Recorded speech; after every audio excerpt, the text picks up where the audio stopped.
नमस्कार दोस्तों, राधे राधे, हरे कृष्णा। चीकोज रेसिपीज में एक बार फिर से आप सबका स्वागत है। तो आज की जो वीडियो है ये है आपके सवालों के जवाब की। तो सवाल आपके हर बार की तरह काफ़ी हैं, तो समय ना गंवाएं, पहला सवाल ले लिया जाए। तो जी पहला सवाल है आशा रानी का कि राधे राधे मैम, राधे राधे जी, अक्षय तृतीया कितने दिनों की होती है? तो जी जो अक्षय तृतीया है वो एक ही दिन मनाई जाती है। वैशाख मास के शुक्ल पक्ष की तृतीया को अक्षय तृतीया कहा जाता है। इस दिन बांके बिहारी जी के चरण दर्शन भी होते हैं। साल में एक बार ही होते हैं और वो होते हैं अक्षय तृतीया के दिन। इस दिन परशुराम जी का जन्मोत्सव भी हुआ था। कहते हैं कि त्रेता युग का आरंभ भी अक्षय तृतीया को ही हुआ था। तो जो अक्षय तृतीया है वो एक ही दिन मनाई जाती है, वैशाख मास के शुक्ल पक्ष की तृतीया को, और ये 3 तारीख को है। फिर सवाल है बीटीएस वर्ड का कि कान्हा जी का व्रत कैसे करते हैं और क्या क्या सामग्री है बताइए प्लीज़, और क्या क्या खाते हैं। तो जी कान्हा जी का व्रत बृहस्पतिवार को किया जाता है। और आपने पूछा कि सामग्री क्या क्या होती है, तो सामग्री ऐसा कुछ नहीं, पीले फल चढ़ाएं, पीले फूल चढ़ाएं, चंदन से ठाकुर जी को टीका लगाएं, पंचामृत से स्नान करवाएं, खुद भी पीले वस्त्र धारण करें। और खाने में आप नमक वाला भोजन खा सकते हैं, क्योंकि ये आपने ठाकुर जी का व्रत रखा है, बृहस्पतिवार का नहीं रखा, तो आप नमक वाला भोजन कर सकते हैं। लेकिन जो भी भोजन होगा वो शुद्ध सात्विक होना चाहिए, बिना प्याज और लहसुन के। फिर सवाल आरुषि चौहान का कि अक्षय तृतीया कब है और लड्डू गोपाल जी का क्या करना है अक्षय तृतीया वाले दिन। तो जी अक्षय तृतीया 3 मई की है, तो आपको वीडियो मिल जाएगी लड्डू गोपाल जी की पूजा अर्चना सेवा कैसे करनी है। फिर सवाल है भोलू पहलवान का कि मेरे घर पर शिव परिवार है, मैं उनको रोज़ जल चढ़ाता हूँ। कुछ लोग बोल रहे कि शिव को घर में नहीं रखना चाहिए या घर को विनाश कर देता है, प्लीज़ आंसर दीजिए, शिव परिवार को घर पर रख सकते हैं क्या? तो जी मैंने तो अभी तक तो किसी से सुना नहीं कि शिव परिवार घर में रखने से विनाश होता है। तो जिसने भी कहा है ये उनका नज़रिया है, उनकी मानसिकता है। लेकिन अगर आप किसी से भी जाकर पूछ लेंगे कि घर में भगवान का विग्रह होना शुभ होता है या अशुभ होता है, तो वो यही कहेंगे कि ये आपके लिए शुभ ही होता है। ऐसा नहीं होता कि भगवान को आपने घर में विराजमान कर दिया तो वो आपका विनाश का कारण बनेंगे, ये सरासर गलत है। फिर सवाल है ललित, तो जी आपका नाम कुछ अलग लैंग्वेज में मुझे समझ नहीं आ रहा, कि आप अक्षय तृतीया के दिन की पूजन विधि बताइए। तो जी बिल्कुल अक्षय तृतीया के दिन की पूजन विधि आप लोगों को मिल जाएगी। फिर सवाल है माँ काली का लाडला कि माँ काली की पूजा कैसे करें। तो जी जैसे माँ दुर्गा की पूजा करते हैं उसी तरीके से माँ काली की पूजा करें, उन्हें फूल चढ़ाएं, धूप दीप दिखाएं, आरती करें। फिर सवाल है राधे राधे का कि राधे राधे जी, क्या हम राधा रानी कृष्णा जी का विवाह करवा सकते हैं, पर मेरे पास तस्वीर है, प्लीज़ बताएं और कैसे करवाएं। तो जी आपका सवाल पिछली बार भी था, सवाल जवाब में मैंने बताया भी था कि मुझे नहीं पता कि इनका विवाह करवाया जाता है नहीं करवाया जाता। मेरा तो यही मानना है कि हम भगवान का विवाह करवाने वाले कौन होते हैं। तो हाँ, अगर आप करवाना चाहते हैं, आपके पास तस्वीर है, तो आप अपने भावों के जरिए तस्वीर से विवाह करवा सकते हैं, ये आपकी अपनी सोच है। फिर सवाल है श्वेता शर्मा का कि मेरे ठाकुर जी हाथ से गिर गए, थोड़ी से आँख खराब हो गई है, आई चेंज करूं या रहने दूं। तो जी उनकी आँख खराब हो गई है तो आप उनकी आँख चेंज कर दें, मार्केट से जहाँ पूजा की दुकान होती है, जहाँ पूजा का सामान मिलता है या जहाँ ठाकुर जी का सामान मिलता है, वहाँ से आपको आइज़ मिल जाएंगी, वो आप लगा लें। फिर सवाल है माई ग्रीन गार्डन का कि अक्षय तृतीया कब है, कौन सा भोग लगाना है दीदी। तो जी जल्दी से जल्दी आपको वीडियो मिलेगी कि कौन सा भोग लगाना है अक्षय तृतीया के दिन, और अक्षय तृतीया 3 मई को है। फिर सवाल है रीना गुप्ता का कि आप वीडियो क्यों नहीं बनाते हैं, हम रोज़ आपकी वीडियो का इंतज़ार करते हैं। तो जी वीडियो आपको रोज़ मिलेगी, जैसे आज आपको वीडियो मिल गई है ये सवाल जवाब की, फिर आपको वीडियो मिलेगी तुलसी माला के नियम की, तो अब आपको रोज़ाना वीडियो मिलेगी ही मिलेगी। फिर सवाल है विवेक चक्रवर्ती का कि तुलसी माला पहनने के नियम क्या है मैम। तो जी इस पर वीडियो बन चुकी है, और यानी कि वीडियो शूट हो चुकी है, आपको जल्दी ही ये वीडियो मिल जाएगी। तो फिर सवाल है अमृत लैक्स का कि अक्षय तृतीया पर वीडियो बनाए। तो जी बिल्कुल जल्दी जल्दी आपको अक्षय तृतीया पर वीडियो देखने को मिलेगी। फिर सवाल है मनोज मीना का कि राधे राधे, जय श्री कृष्णा। कि घर में आप जैसे बड़े ठाकुर जी की सेवा कैसे करनी चाहिए जी। तो वैसे मैं काफ़ी बार आप लोगों को बता चुकी हूँ कि बड़े ठाकुर जी की सेवा कैसे करनी चाहिए, बाल गोपाल की सेवा कैसे करनी चाहिए। फिर भी वीडियो आप लोगों को मिल जाएगी, लेकिन फिर भी थोड़ा सा बता देती हूँ कि वह घर का मंदिर साफ करें, ठाकुर जी के ऊपर भी पानी का छिड़का मारें, उसके बाद उनको किसी सॉफ्ट कपड़े से पोंछ दें, धूप दिखाएं, दीप दिखाएं, आरती करें, उन्हें भोग लगाएं और उन्हें हो सके तो भजन गाकर जरूर सुनाएं। और जब भी राधा रानी का ठाकुर जी का श्रृंगार करें तो आप उन्हें ये जरूर बोलें कि ठाकुर जी आप बहुत सुंदर लग रहे हैं। तो इस पर वीडियो आप लोगों को मिलेगी। फिर सवाल है शिवानी ठाकुर का कि कैसे हैं आप। मैम, मैंने आपसे ये सवाल बहुत बार पूछा है पर आपने जवाब नहीं, आंसर ही नहीं करते हो। आपके पास शेरा वाली माता की मूर्ति है, वो कितने फिट की और कितने की है, आपने कहाँ से ली है, मुझे भी ऐसी ही मूर्ति लेनी है। तो जी मेरे पास जो माता रानी की मूर्ति है वो 12 इंच की है, मार्बल की है। और कितने की ली, तो जी देखिए मैंने उसकी कोई जो है पैसे नहीं दिए, मुझे दीपक जी ने गिफ्ट के रूप में मुझे उन्हें दिया था। तो ये मूर्ति मैंने दीपक जी से ही ली थी। फिर सवाल है नीतीश वर्मा का कि हमें भागवत गीता लेना है तो कौन सा लेना चाहिए, प्लीज़ मैम रिप्लाई देना। राधे राधे। तो जी राधे राधे, जो आप भगवत गीता लेना चाहते हैं तो आप गोरखपुर वालों की ले, तो उसकी जो गीता होती है अच्छी होती है। वैसे तो गीता तो सारी ही अच्छी होती हैं, लेकिन गीता प्रेस वालों की जो गीता है वो आप लें, आसान भाषा होती है, समझने में आसानी होती है, तो आप वो वाली ले लें। फिर सवाल है BTS वर्ड का कि बताएं, जैसे हर कोई अलग अलग भगवान की पूजा करता है, जैसे आप कान्हा जी की करती है, माता रानी की, कोई भोलेनाथ की पूजा करते, तो कोई कान्हा जी की रोज़ की पूजा रूटीन होता है, तो राधा रानी की रोज़ की पूजा कैसे करें। तो जी राधा रानी की रोज़ की पूजा जैसे और भगवानों की करते हैं वैसे उनकी करें, धूप दीप आरती करें, रोज़ उनका श्रृंगार कर सकते हैं, रोज़ उनका श्रृंगार करें, उन्हें भी भोग लगाएं। तो ये हो गई राधा रानी की पूजा और राधा रानी की सेवा। फिर सवाल है अखिल शर्मा का कि क्या शिवलिंग के तुलसी का पौधा रख सकते हैं मैम। तो जी बिल्कुल भी नहीं। तो जी शिवलिंग के पास या शिवलिंग पर तुलसी का पौधा नहीं रखा जाता है। फिर सवाल है वरुण पारिक का कि मेरे लड्डू गोपाल की पहली बार में चंदन सेवा करने वाला हूँ तो कैसे करूँ, कुछ ज़रूरी जानकारी बताएं। तो जी आप मेरे चैनल पर जाकर देखें, बाकी आपको डिस्क्रिप्शन बॉक्स में मिल जाएगा, सारी जो वीडियोज़ हैं आप लोगों को मिल जाएगी। अक्षय तृतीया से संबंधित जितने भी वीडियो हैं उनका लिंक आप डिस्क्रिप्शन बॉक्स में देख लें। रही बात अक्षय तृतीया पर उनकी सेवा, चंदन सेवा कैसे करनी है, तो चंदन सेवा इस पर आप लोगों को वीडियो मिल जाएगी कि चंदन सेवा कैसे करनी। फिर भी थोड़ा सा बता देती हूँ कि ठाकुर जी को चंदन का लेप जरूर लगाएं, क्योंकि वैशाख के महीने में गर्मी बहुत पड़ती है तो उन्हें चंदन का लेप लगाया जाता है। उनको शीतलता प्रदान करने के लिए ठंडी ठंडी चीज़ों का भोग लगाया जाता है। और इस दिन पीले वस्त्र धारण करवाए जाते हैं ठाकुर जी को, और खुद भी पीले वस्त्र धारण करने चाहिए। फिर सवाल है एकलव्य धैया का कि राधे राधे दी, मेरे राधा कृष्ण का विग्रह मंदिर से अलग विराजित है, तो क्या मंदिर में अलग से और उनको अलग भोग लगाना चाहिए। मैं सभी भगवान को भोग कराकर कृष्ण जी के सामने भोग की थाली रख देती हूँ, क्या ये ठीक है, कृपया बताएं। तो जी देखो, ठाकुर जी के जब आप भोग लगाएंगे तो उनके सामने आप तुलसी का पत्ता उनके पास जरूर रखें। तो वैसे ठीक है, एक थाली भोग की लगाते हैं, सभी भगवान के भोग लग जाता है, तो कोई इसमें ऐसा नहीं है कि आप 3 थाली लगाएं, 3 भगवान के भोग लगा रहे हैं, 4 थाली लगाएं, ऐसा कुछ भी नहीं है, क्योंकि एक ही थाली से भगवान के भोग लग जाता है। हाँ, ठाकुर जी के पास तुलसी का पत्ता जरूर रखें। मैम फिर सवाल है सोनू कुमार का कि सूर्य भगवान को जल देने की विधि प्लीज़ बताएं। तो जी आप चैनल पर जाकर देखें कि सूर्य भगवान को जल कैसे दिया जाता है, किन मंत्रों से दिया जाता है, वीडियो मैं पहले ही अपलोड कर चुकी हूँ। फिर सवाल है अक्षय कौशिक का कि मैम फूल बंगला कब से शुरू है और कैसे करना है।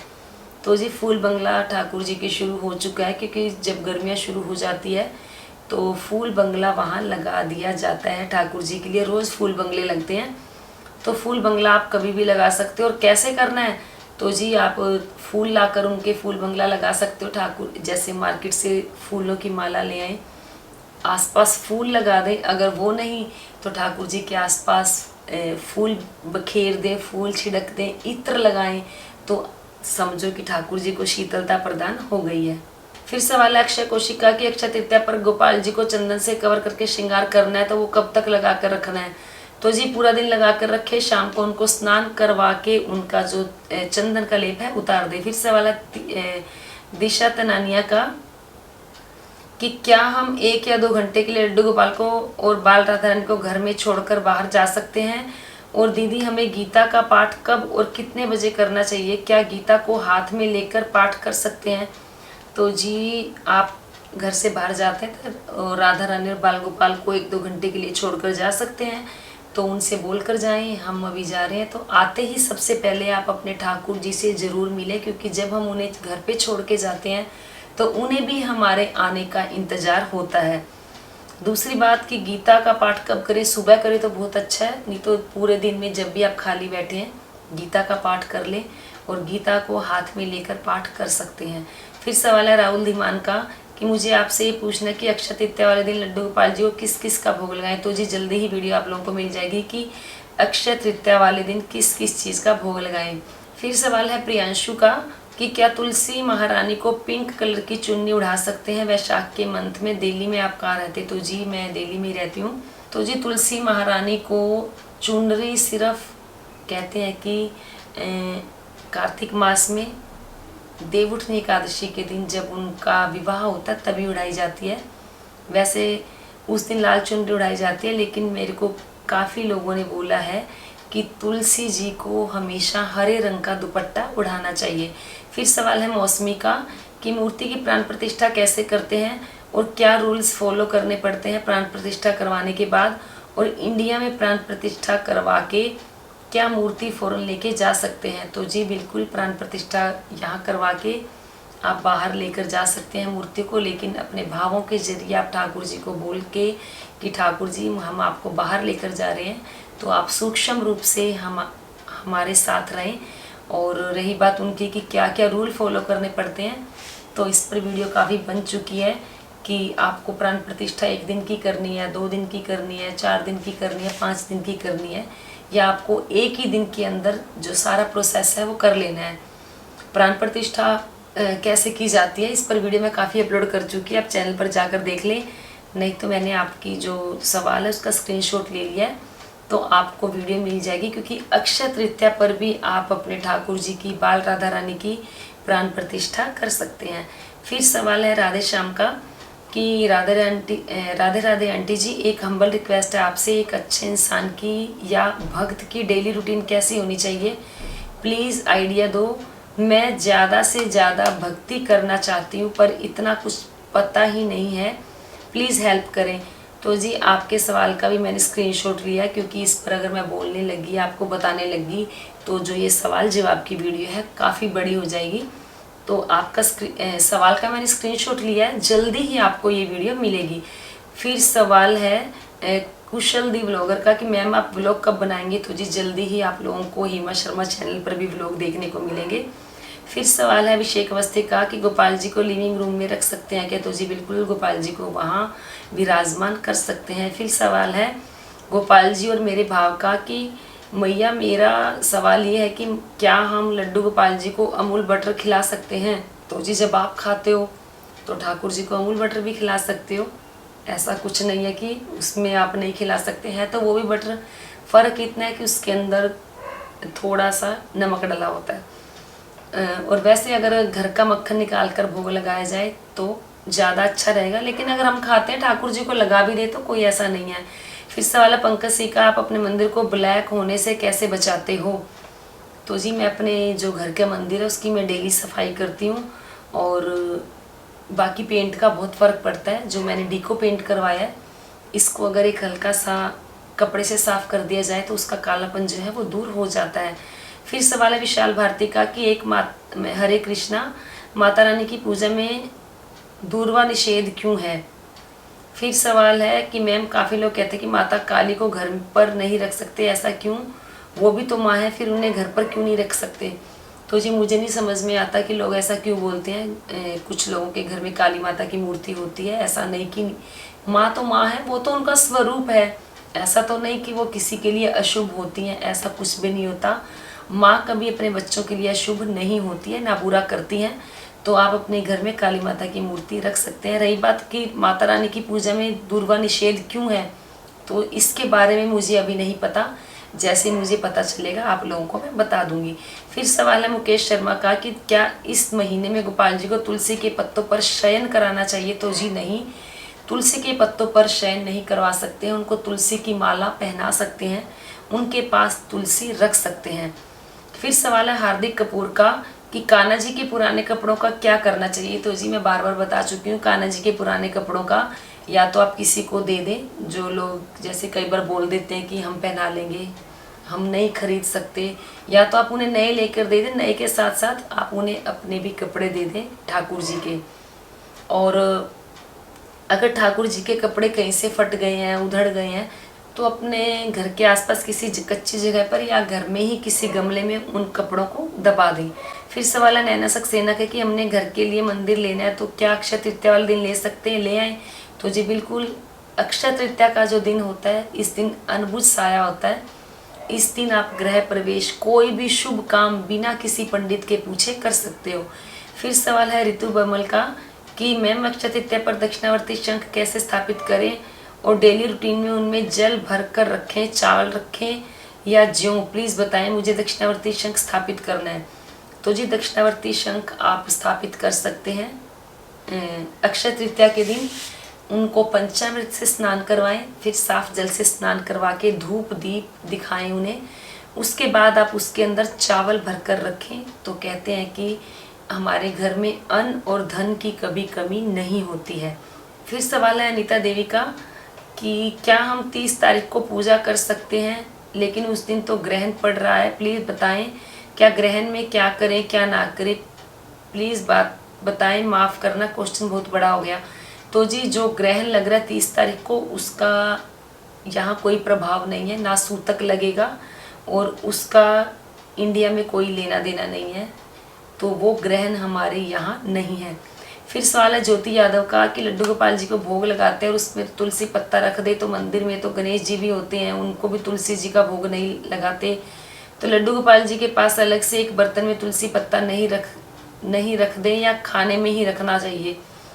तो जी जरूरी नहीं है खाने में ही आप तुलसी का पत्ता रखें, ठाकुर जी के पास आप एक तुलसी का पत्ता रख दें, शालिग्राम जी के पास तुलसी का पत्ता रख दें और भोग लगा दें। फिर सवाल है गुलशन का, हमारी तुलसी जी सूख गई और अब न्यू तुलसी का अरेंजमेंट नहीं हो पा रहा है, तो ठाकुर जी को कैसे भोग लगाए, उनको चढ़ाएं क्या? तो जी आपकी अगर तुलसी सूख गई है तो तुलसी का पौधा नया लगवा लें। आप कह रहे हैं कि नहीं अरेंजमेंट हो पा रहा है, तो मैं नहीं समझ पा रही हूँ कि क्यों नहीं अरेंजमेंट हो पा रहा है। तो तुलसी का पौधा नहीं है तो कहीं आस पड़ोस से तुलसी ले लें। तुलसी के पत्ते 10 दिन तक बासी नहीं माने जाते हैं, उन्हें किसी डब्बी में डालकर फ्रीज में रख दें, या तुलसी की कोई लकड़ी या तुलसी की माला ठाकुर जी के पास रखें, फिर उसके बाद आप उन्हें भोग लगा दें। फिर सवाल है जीबी ब्लॉग का कि राधे राधे मैम, एक प्रश्न था कि मेरे 8 दिन से पीरियड टाइम चल रहा है और मेरे लड्डू गोपाल को इसी संडे को जन्मदिन है, तो क्या मैं उनके लिए भोग बना सकती हूँ? तो जी 4 दिन के बाद आप हेड वॉश करके ठाकुर जी की पूजा सेवा अर्चना भोग बना सकते हो और आप अपने ठाकुर जी का जो जन्मदिन है वो मना सकते हो। फिर सवाल है मेरे लड्डू का कि दीदी अक्षय तृतीया आने वाले, कृपा करके आप उनकी संपूर्ण विधि बताइए और गोपाल जी को चंदन लगाने के बाद हम क्या कर सकते हैं, उन्हें कब स्नान करा सकते हैं, क्या भोग लगाते हैं और क्या ज़रूरी बातें होती हैं, थोड़े से ही शब्दों में आप बता दीजिए।